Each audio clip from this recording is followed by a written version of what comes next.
This is Scheme to Death with football columnist Murf Baldwin, delving deep into scheme and personnel as only he can do.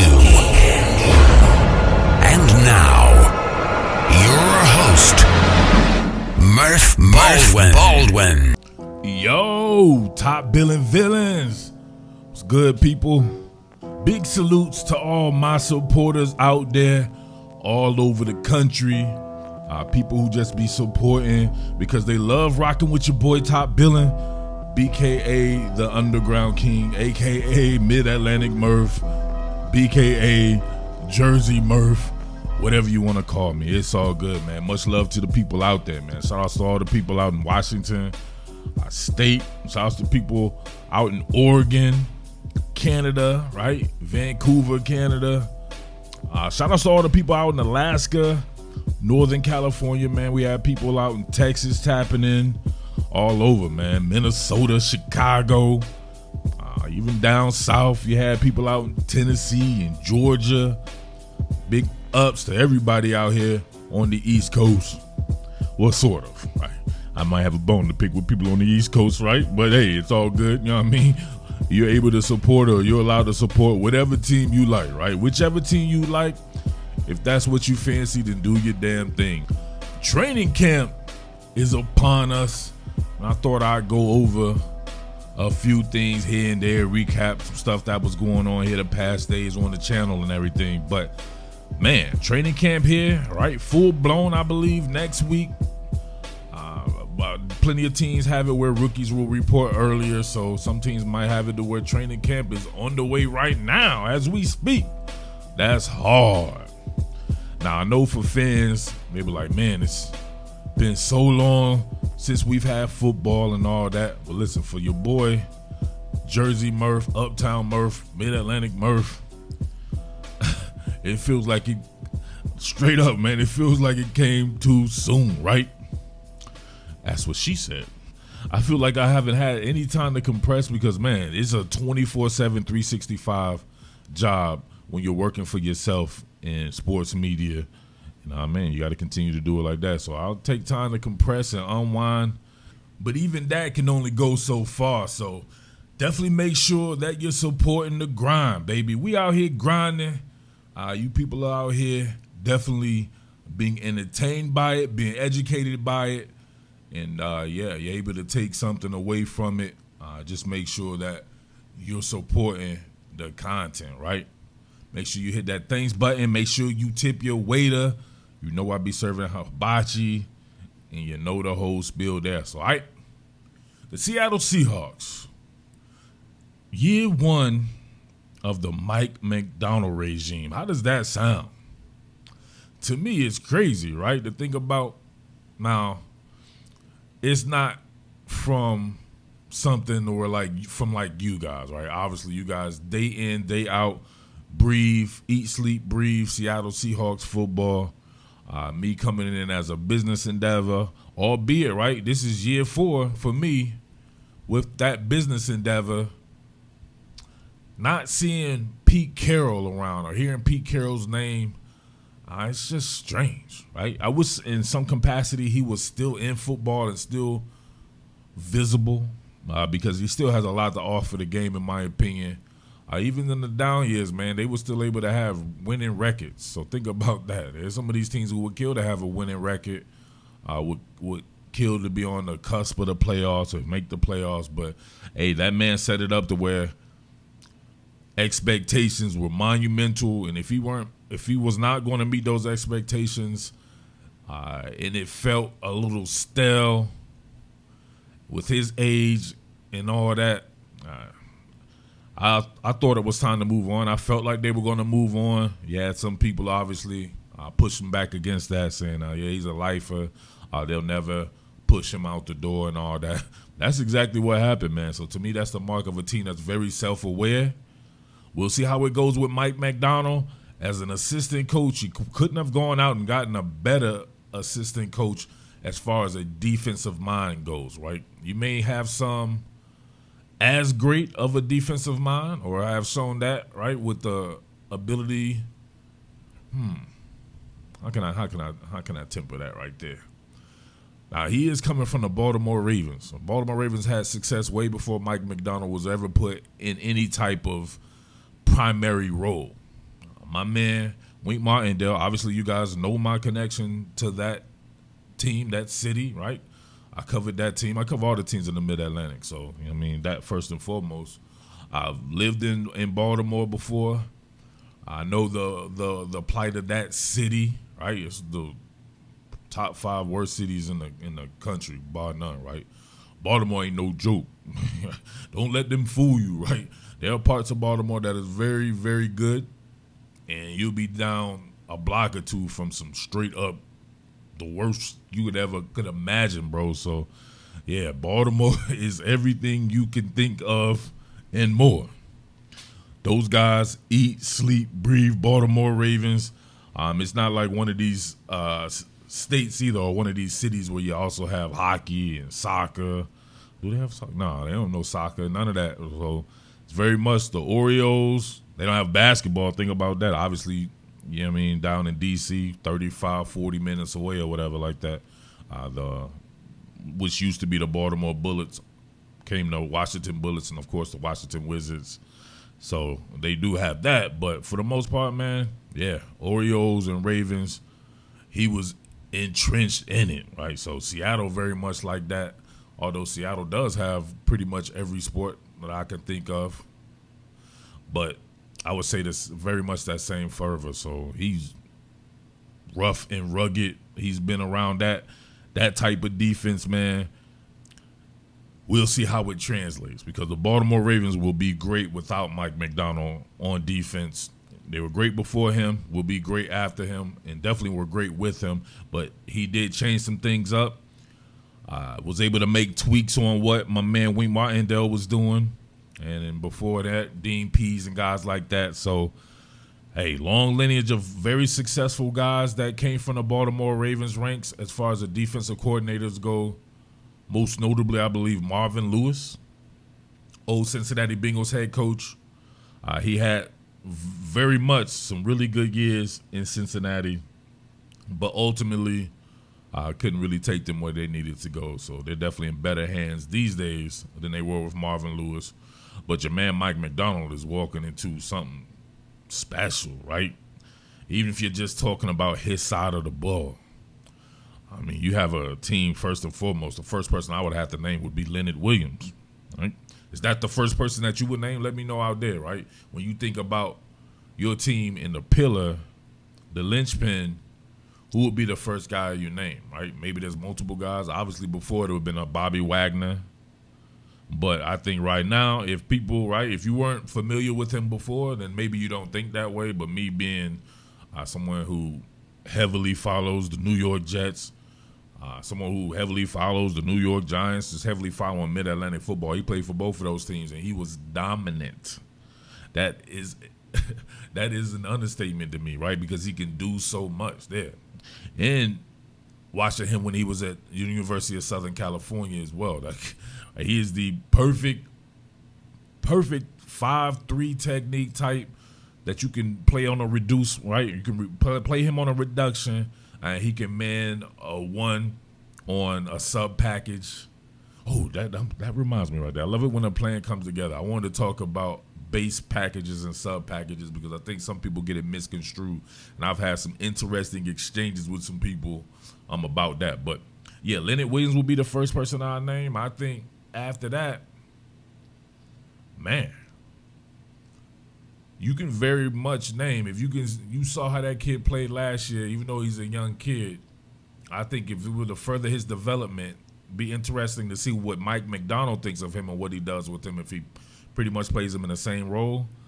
Your man Devin Witherspoon, no doubt about that. I think he's going to be very good, very good. I would like to see him probably play a little bit more coverage, or maybe make it to where coverage is his best thing. But to me, last year, his best thing was a lot of the stuff you would think about from linebackers and safeties, right? Rushing the passer, knocking down passes that way, right? He might have had umpteen passes batted down at the line of scrimmage, so obviously that counts as a pass breakup. But it won't reflect for actual people who are watching like breaking up a pass in coverage. So I want to see more coverage breakups from him. I want to see him get a little bit more stout as far as in the weight room. Very slight kid, very physical, but sometimes that's just not going to match up. It's a law of physics out there, right? 180-pound Devin Witherspoon trying to tackle 230-something-pound Derrick Henry. I don't give a damn how physical you are. You're 5'11", 6 feet, 180, and the other dude is 6'3", 235 pounds. Going to be tough to get that cat on the ground, especially if he can square you up. So if you can ankle pick him and all that, maybe that works. But to me, he had a lot of times where he was bouncing off of tacklers, and guys was just slinging him off and all that. And he had some really good tackles as well. And if he can get up on you right before you can really get going, it's money. No doubt about that. So I would definitely want to see that happen for him. I wanted to see him in man coverage. I really very interested to see how Mike Macdonald does his own thing. Because even if you're Mike Macdonald and you've had some success at the University of Michigan and all that, you're still an underboss, right? You still have a Don above you. So whether it be John Harbaugh with the Ravens or Jim Harbaugh with Michigan, you're going to ultimately do what they want you to do. You're just going to do it to the best of your ability. But now you're the boss. You can do what you want to do. I wonder if he's one of these guys who will kind of switch up the style, or if he's going to just go ahead and run with what he brung, run with what got him to the big dance, because definitely has a guy in Devin Witherspoon who he can do some really good things with there. Tariq Woolen. If you would have asked me before last year, Tariq Woolen would have been that guy. So he needs to have a bounce-back season. As far as straight-up talent goes, man, I love him, what they were doing with him in the first year. Him playing more of a deep third coverage where he can have his back to the sideline, have eyes on the quarterback while also playing man coverage, yeah, that kid was the shit at it. Absolutely the shit at it. And he could, in a pinch, play vertical one-on-one as well, and could hold up that way. His tackling, though, suspect. You know what I mean?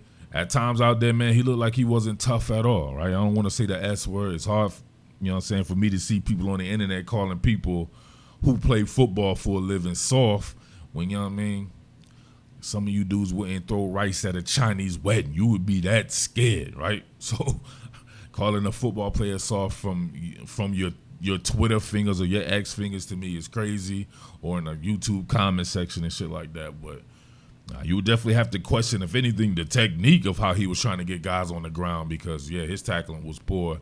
And I don't know if that got into his head. I remember him getting benched a little bit.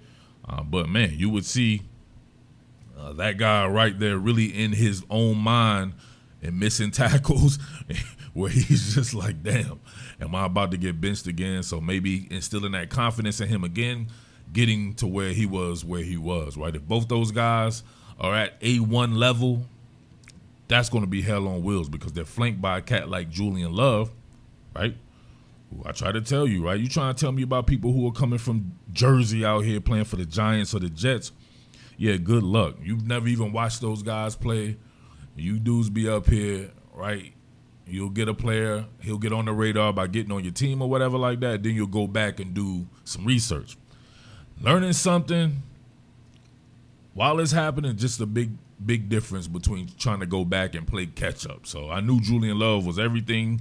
When that dude came on the channel and was talking about how he sucked after the first game or one or two games there, especially that Detroit game where he had a tough assignment trying to go against Amon-Ra St. Brown, playing no more in a slot role.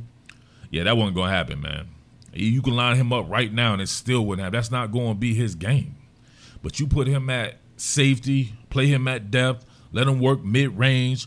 You can even, close him, have him close off the middle of the field, working naked back there, right? No diddy, pause. He can do it all. He's a very solid tackler, very physical guy, right? But he's physical not to the point to where he will sans technique. He's still going to bring proper technique. Even at Notre Dame when he was a cornerback, he's just one of these guys who's just that versatile, and he's that stickler, that much of a stickler for technique. So Julian Love, Rayshawn Jenkins, right? Now, I don't know as much about Rayshawn Jenkins as I would a Julian Love coming in, right? Just because of the, you know what I mean? Just not paying attention to the Jaguars like that. But I pay attention to football, period, so I can give you analysis on just about anybody in the sport. I mean, that's what I do. I spend an enormous amount of time watching film, even if I'm not putting stuff out, right? Like I said before, sometimes it's paralysis by analysis, why I don't get as much material out as the next man, or at least what I think the next man is doing, right? Like I said before, I don't watch none of these cats, right? I got an interesting story about that too. I don't know if I should tell it, but we shall see here, right? With some stuff that's going on with the channel as far as sponsorships go. So, yeah, that's another thing. Make sure you're supporting the sponsors. If I have a sponsor on here, you know what time it is, right? I mean, this is a business. No, by any stretch of the imagination, I don't want people to lose sight of that. I'm only on the internet talking about football because it's a profession. I'm better off. My thing would be like before. I'm that much involved in football and love football like that. I don't have to talk about it with complete strangers. So this is a business for me, and it was a way that I saw that I had an avenue, you know what I mean, after fitness modeling and fitness training like that back in the day 10, 11, 12 years ago, where I saw a way to be able to use what I had and those type of gifts and the gifts for entertainment and all that, creativity, to make my way, and it worked out for me. I took a chance, right? Stopped the fitness modeling and all that, fitness and personal training and all that, jumped into it 2 feet in, right? And hey, we see where we're at now. So make sure you're supporting the sponsors, and make sure you're not a nut bag and a nut job too who would come here and talk about people's sponsors and to think that would fly over well. Whether it be however you feel about a sponsor, right? If we're doing the online gambling thing, man, it is what it is, right? You have people who come on and they're talking about stuff like, oh, yeah, keep promoting online gambling because you had people that this happened to and that. And I'm like, well, that's cool. You have a lot of people who would gamble online and be just fine. I guarantee you the same people who would say something like that are the same people who go out and drink and will have no problem with alcohol ads, right? I don't drink. I don't smoke. I've never done none of that stuff. And I don't have a problem with other people doing it because there are a lot of people out there who do it in moderation or they do it from the comforts of their home. Then you have dumbasses out there who would go and drink and drive, and we see it all the time. You can't group everybody together. So if you're out there, you have some type of qualms about online gambling or something like that, slap yourself, you know what I mean? Or come out here and let me slap you. But don't be running down on my channel, putting your own energy, trying to transfer it on me. So, but anyway, back to it. Rayshawn Jenkins, physical cat like that, definitely can man shallow zone duties. And we've seen him actually match up with tight ends. He did a damn good job on Travis Kelce, and that's one of the hardest covers, if not the hardest cover for that particular position. I got to, you know what I'm saying, give shout-outs to my man Mandrews, right? Mark Andrews, who I believe is the best in the business. 1A, 1B with the Travis Kelce, and then you have George Kittle right there with those guys as well. You have some really good tight ends in this league. It's a great time period for tight ends. You can see what your man Noah Fant does. We see where he's at, but he just happens to be on a team that has about 100 targets on it as well. So we shall see what that goes. But yeah, from Trey Brown, Michael Jackson, and all these guys, we'll see who makes the team. We'll see how it's shaped up this year. But for the secondary, to be able to be playing behind guys like Leonard Williams, being able to have guys like a healthy Uchenna Nwosu, you have a guy like, you know what I mean, we talked about Darrell Taylor if he's there, making him be that third down sniper, but, you know, man, mixing him in with Foboye Mafe, continuing to develop that cat, right? He killed it last year, right? He definitely had spurts where he was better than other time periods, but sometimes, man, it was just about finishing with him. But he was there. He was making plays undoubtedly, so Boye Mafe, seeing where Derek Carl is in his development. We shall see, man. Pretty dope there. But people still want edge players, right? Like I said before, it's an edge fetish. I forget who people were talking about them signing or trading for. I don't know. I have to go back, but I feel like that will never end. So what I'm gonna have to start doing is banging my head against the wall, right? Because not everything is going to make sense to everyone. So a lot of that shit does not make sense to me, just from coming from a standpoint of understanding personnel and how it's deployed, understanding the roles and relationships of different personnel, and how one hand washes the other and both wash the face and all that. I just don't understand the edge fetish, right? When you already have the guys that you have, but I don't know. People say that you should always be trying to upgrade, and that's not how I look at it. But there's different ways to look at everything. So there's no right or wrong answer to it, because you just never know what they will do. But 9 times out of 10, right, they're not being superfluous with just grabbing people, because it's a salary cap. You got all kinds of stuff going on. So sometimes it's just not about that. But your man John Schneider definitely be doing his thing in that department there, and definitely put together a good front end, which will definitely help out that back end there. And we'll see about the off-ball linebackers. Definitely some talented guys, maybe some holdover guys. Maybe there's an upgrade to be had there eventually. Or maybe those guys come in and show themselves to be a Mike Macdonald type cat. So you never know how that goes. I'd be remiss if I didn't mention Jarek Reed and one Kobe Bryant. So definitely have my eye on Kobe Bryant. He's one of these guys. I would love to see him come out east, to be honest with you.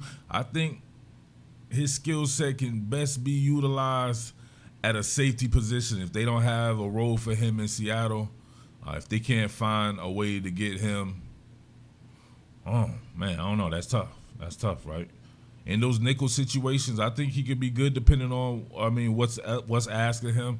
I felt like he was one of the only cats who was having to play straight-up man defense, right, or man coverage in the slot where people have two-way goals, and it's damn near impossible to stop them from catching something in the slot, right? You have to really just limit guys. But, man, it is people soured on him. Him at safety, I think, could be very dope. Very physical kid. Will lay that ass out like creased khakis, and he can do the damn thing, right? Athletic cat like that. So, we shall see what happens with him. But, yeah. Here you have it, man. Yeah. That defensive roster could definitely have your man Mike Macdonald hitting the ground running, but it has to come together. And, I didn't even mention guys like Jarek Reed, who I think the utmost of. Jarek Reed had a really good year last year. And that was, remember, in a role change. They reduced him down, not even at really his natural position, and that quickness was just shining. So maybe that's something people should do as they age. Maybe your quickness isn't as good out towards the nines, right? Meaning moving out towards the tackles, with him being more of a 3 technique or even a 5 technique. Him at a 1 technique absolutely killed it. But then again, it definitely puts you in a little bit more danger as far as the run game goes. So him moving back to his natural position, them getting guys, a guy like Hankins, who is a natural 0 technique, everything should just fall into place. You have a guy like Draymond Jones, who also looking like he'd be moonlighting at the edge, and like that might be his best spot. Also can play that 5 technique role. Can play in a reduction. It's a lot of damn bodies, man. A lot of bodies that are very notable, but you still have guys who need to step up and actually earn that. So you get a lot of guys, right? I won't say it's just Seattle fans. I'm never saying anything is just Seattle. If I say Seattle fans, I said this shit before 50 million times, right? I don't know how it is out there, but out here we don't raise our hands for shit if it does not pertain to us. So if I say, Seattle fans is annoying, I'm speaking about those fans who are annoying that are Seattle fans. I'm not speaking about everyone. If somebody came up and they was like, all the ugly dudes in the party need to leave because you ain't getting no chicks or something like that, right? Would you then raise your hands and be like, so?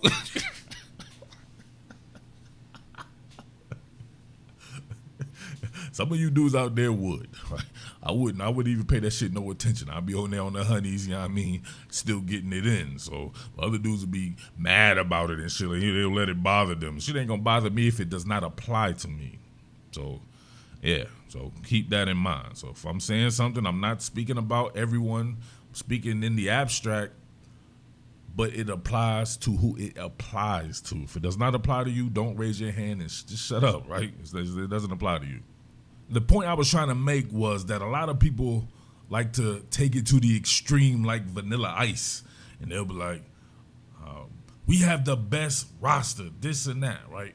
And I'm always thinking to myself, man, if you cannot name all the rosters out there, then you're just being a homer. If you say you have the best position group, this and that, name the other position groups and then make it go from there. Make it count, you know what I mean? Like, a lot of the people that I'm talking to, right, will go to the extreme, and then it'll make the results a little skewed, right? Like, with me naming those names, I'm still not under the impression like Seattle's just the greatest team on earth or anything like that. That's not it. We're naming the names. You know those people, but somebody else in the next city may not know any of them dudes. You may not know any of their players, and they'll think just as highly as their players. So you can't always be in this little bubble to where you think that your team is always the biggest, the baddest, the best, and all that there. You got to either get knowledgeable or you got to be a little bit more humble, right? Something, or definitely a combination of the two there. But Seattle does have a really good roster on both sides of the ball. I would say offense, I would say it's probably about even, because I still have some questions about the offensive line. I don't have many questions about the defensive line. It'll be about them executing. But even on the offensive line, if they do execute, some of the guys may not be as talented. So you're only going to be as good as your talent, right? Some people can go above themselves as far as talent level goes and play out of their minds. And some people, you're just going to reach your bar. So, I don't know. We shall see. We can talk about that another time. We really hone in on the offensive line, but that's definitely something that I'm paying close attention to, because that ties in everything on offense. You can have the best targets and all that, best running backs. If you've seen it last year, your man Kenneth Walker, for as much superlatives as I bestow upon him, he still only averaged 4.1 yards per carry. Your man Zach Charbonnet, 4.3 yards per carry or something like that. Like, you know what I mean? You got dudes out here, right? Like Devon A-Chain. In over 100 carries, he averaged 7.8 yards per carry. They were getting it done in Miami with the run game. Raheem Mostert and him, these guys being very explosive, breaking off long runs consistently, and you come through with averages like that. So best believe, right, even trying to get the ball to those targets, and some of those guys need the ball downfield to really be impactful. I got to have that offensive line in tow. So, but real quick, before I get out of here, man, let's talk about base defense. A base defense, whether it be an odd or even front alignment. An odd front alignment, obviously a 3-4 defense. Even front alignment, a 4-man front, 4-3 defense type, right? So just in layman's terms there. You have a lot of people I've encountered that they think that because their team plays a sub package, right? What is a sub package? A sub package is a substitution package, meaning you've taken someone off the field, putting someone else in, whether it be to get more stout. Really, it's not, you know what I mean? Or however you want to say get stout, but it usually is about getting more speed on the field or getting some type of matchup. Meaning if a team normally is playing with 21 personnel or 12 personnel, those are personnel groupings that you would normally could run the ball out of very well, especially if you're talking about 22 personnel or 13 personnel. Those are the ones you line up and you have multiple tight ends in a game like that, multiple running backs and people blocking. If you were to get into your run concepts, you probably could have a lot of success if the team opposite you, right, are playing a substitution package where they have lighter personnel in the game, whether it be a nickel back or even going into your dime, right? Having 6 defensive backs, and how you going to combat that? So your base package will be your day one install, then everything goes from there. So it's just Mike Macdonald. Comes from a 3-4 background. The Baltimore Ravens learned under Wink Martindale, and who learned under my guy, Rex Ryan. And, of course, Rob Ryan, his brother, you know what I mean? So these are guys who are rooted in 3-4. So your day one install, you'll be going in, you'll have your nose tackle, you'll have your 2 defensive ends, which would be your 5 and 3 techniques, however you want to vary that. Maybe some people run 4-eye or 5 or whatever like that. But just in layman's terms, your 5 and 3 technique. Then you have your 2 edge players that are outside linebackers, and that's your defensive line of scrimmage. All those guys are tethered to the line of scrimmage. Now, you want to combat people going to 11 personnel, 1 back, 1 tight end, which means you have 3 receivers on there. More than likely, you're going to pass. That doesn't mean you're always going to pass, but more times than not in that situation, you will probably pass. So do you want to have 3 down linemen, 2 line of scrimmage linebackers, and 2 linebackers on the field, and just a couple of cornerbacks? No, you're going to want to counter that by bringing in another corner.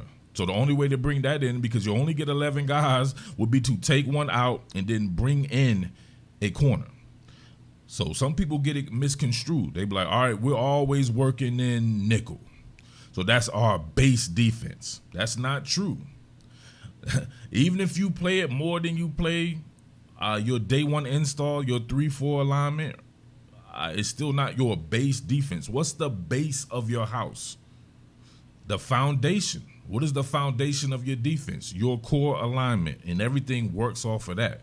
So if they go empty or something like that, you're not going to be in your base defense. You're going to be in another substitution package. You're going to bring in multiple cornerbacks to try to combat that. It could be multiple defensive backs. Maybe you bring in another safety or whatever like that. So, yeah, your base defense is still your day 1 install when you would get into meeting if you played, right? That's why you shouldn't take advice, or you shouldn't think you're an expert if you didn't do something and you're learning it through osmosis, because it'd be like I said before, it'd be like trying to take sexual advice from a virgin because they watch porn all day.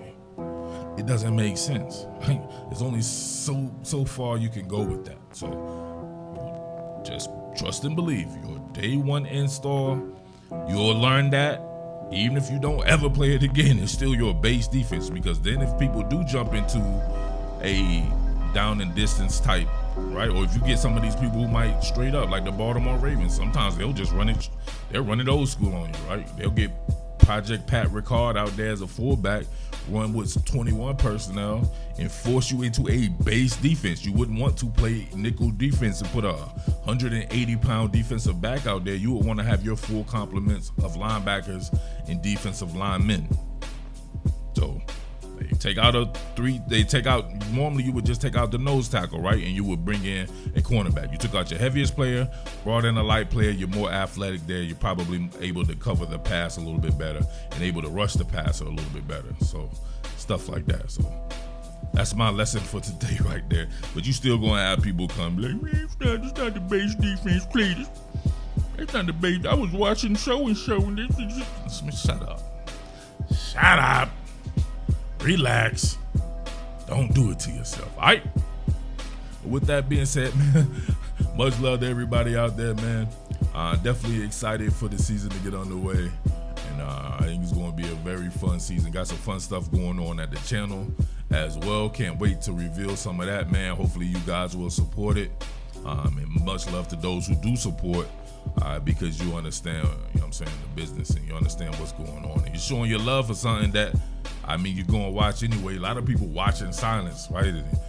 I don't know they exist, or till I say something they don't like, and then their first comment will be something extremely negative. You know what I'm saying? That's just how it is, right? So it is what it is. But once again, man, much love and peace to everybody out there, man. We'll come back with more Scheme to Death, all right? Salute.